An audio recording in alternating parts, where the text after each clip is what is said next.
अब आप सुने दूसरा कहानी। यह कहानी है बरसाना की, जहाँ राजा राजेश्वरी श्री राधा रानी जी की जन्म हुआ था।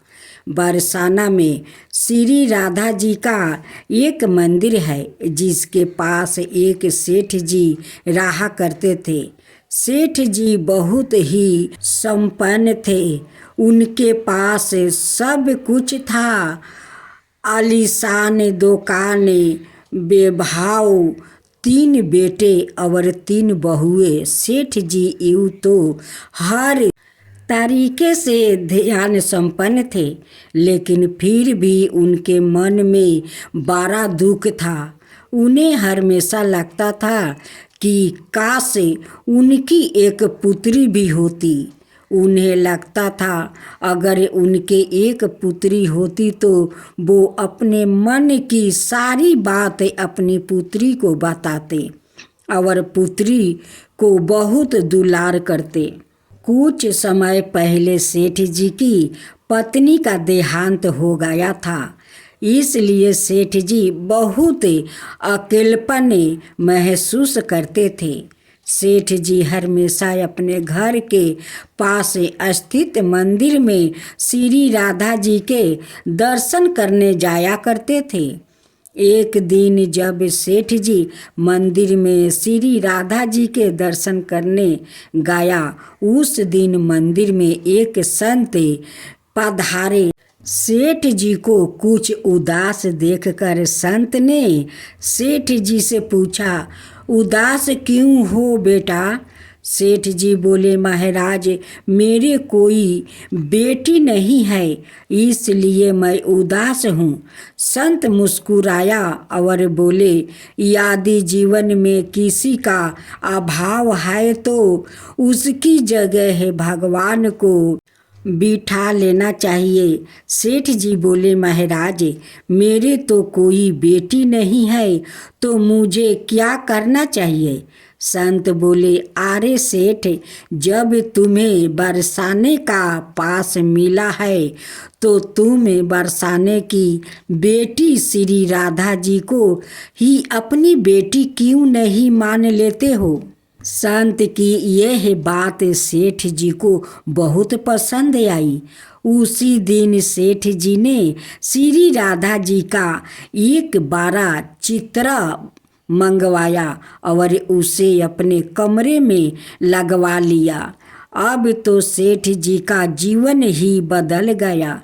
वो उतने बैठे सोते जागते श्री राधा जी को अपनी बेटी मानकर उनसे बातें करने लगे।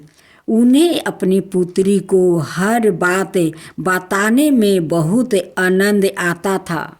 सेठ जी की राधा जी में ऐसी लगन लगी कि जब भी वो दुकान जाते तो श्री राधा रानी को भोग लगाकर प्रसाद पाकर ही जाते थे। शाम को लौटते तो राधा जी को प्रणाम करते, उनसे बातें करते और भोग लगाकर फिर प्रसाद ग्रहण करते और हर समय श्री राधे कीर्तन किया करते थे और हर समय प्रसन्नचित्त रहा करते थे।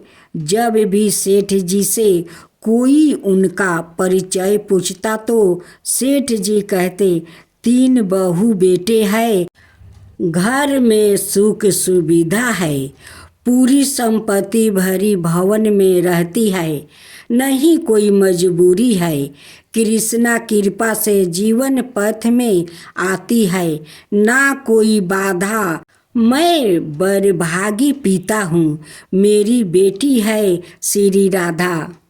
एक दिन सेठ जी के घर में चूड़ी पहनाने वाली मनिहारिन आई। तीनों बहुओं ने बड़ी बड़ी से जाकर बनिहारिन से चूड़ियाँ पहन ली। श्री राधा जी को लगा कि आज हमारे पिता के घर में चूड़ी पहनाने वाली आई है तो मैं भी जाकर चूड़ियाँ पहन लेती हूँ। जैसे ही तीनों बहुओं चूड़ियाँ पहन कर गई, श्री राधा जी प्रकट हो गई। बनिहारिन ने जब राधा जी का स्वरूप देखा तो वो उन्हें देखते ही रह गई। राधा जी बोली, मुझे भी चूड़ियाँ पहनाओ। बनिहारिन ने समझा इनके घर में कोई मेहमान आया होगा। यह सोचकर बनिहारिन ने राधा जी को भी चूड़ियाँ पहना दी। श्री राधा जी चूड़ियाँ पहन कर एक ओटे में जाकर अंतर्ध्यान हो गई। सभी को चूड़ियाँ पहनाकर बनिहारिन हमेशा की तरह चूड़ियों का पैसा लेने सेठ जी की दुकान पर चली गई। बनिहारिन को देखते ही सेठ जी बोले, घर पर चूड़ियाँ पहनाने गई थी, यह लो तुम्हारे पैसा। सेठ जी ने बनिहारिन को हर बार के जितने ही पैसे दे दिया। बनिहारिन बोली, सेठ जी इस बार मैं ज़्यादा पैसा लूँगी। मैंने आपके घर में 3 जानों को नहीं बल्कि 4 जनों को चूड़ियाँ पहनाया है। सेठ जी बोले, हमारे घर में 3 बहुएं के अलावा चौथी तो कोई है ही नहीं। चूड़ियाँ पहनने वाली बनिहारिन बोली, यह मैं नहीं जानती, लेकिन मैंने तो चूड़ी 4 को पहनाई है। सेठ जी बोले कि बाकी के पैसे में पहले घर में पता करूँगा, उसके बाद दूंगा। बनिहारिन बोली, ठीक है सेठ जी, आप घर में पता कर लीजिएगा। यह कहकर बनिहारिन चली गई। शाम को सेठ जी घर पर पहुँचे। उन्होंने घर में बनिहारिन के बारे में पूछा। उनकी बहुओं ने कहा कि केवल हम तीनों ने ही चूड़ियाँ पहनी थी। सेठ जी बोले, मैं भी कहूँ कि चौथा तो कोई ही नहीं है। हमारे घर में जो चूड़ियाँ पहने। इस प्रकार सेठ जी यह बात भूल गया और अपने नित्य काम में लग गया। सेठ जी राधा राधा बोलते बोलते श्री राधा जी को प्रसाद का भोग लगाकर और भोजन करके सो गया। जब सेठ जी को नींद आ गई तो उनके सपने में श्री राधा जी प्रकट हो गई। राधा जी बहुत उदास थी, उनकी आंखों में आंसू थे। सेठ जी ने पूछा, बेटी उदास क्यों हो? श्री राधा जी बोली, आज मेरा मन बहुत दुखी है। मैंने आज अपने पिता का घर समझ कर यहाँ उस बनिहारिन से चूड़ियाँ पहनी थी, परंतु पिताजी अपने उदास बनिहारिन को मेरी चूड़ियों का मोल नहीं चुकाया। पिताजी अपने मुझे बेटी तो बना लिया, परंतु आपको मेरी याद नहीं आई। आपने मुझे भुला दिया, इससे मैं बहुत दुखी हूँ। यह सुनकर सेठ जी सपने में ही रोते हुए बोले, बेटी मुझे क्षमा कर दो, मुझसे बहुत बड़ी भूल हो गई है। सेठ जी तुरंत नींद में से उठ बैठे। उनकी आंखों से आंसू आ रहे थे। सेठ जी ने तुरंत तिजोरी में से पैसा निकाले और बनिहारिन के घर की तरफ चल दिया।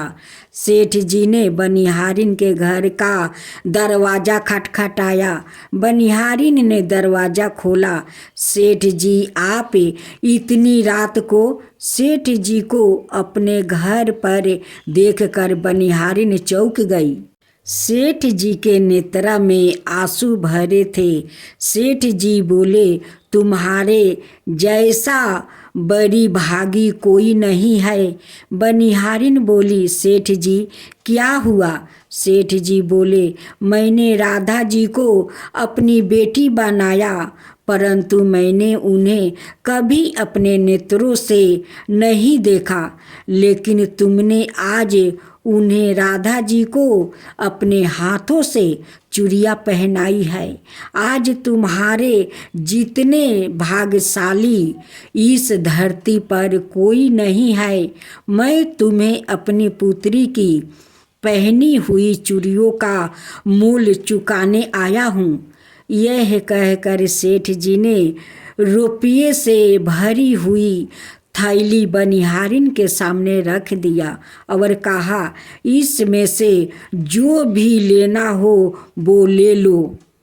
जब बनिहारिन ने सुना कि सवाए राधा जी उसे चूड़ियाँ पहनने आई थी, तो उसकी आंखों से भी आंसुओं की धारा बह निकली। बनिहारिन बोली, सेठ जी, मैं राधा रानी की चूड़िया के पैसा आपसे कैसे ले सकती हूँ? राधा रानी तो इस बरसाने की बिटिया है और मैं बिटिया की चूड़ी के पैसा आपस ना लूँगी। परंतु सेठ जी नहीं माने।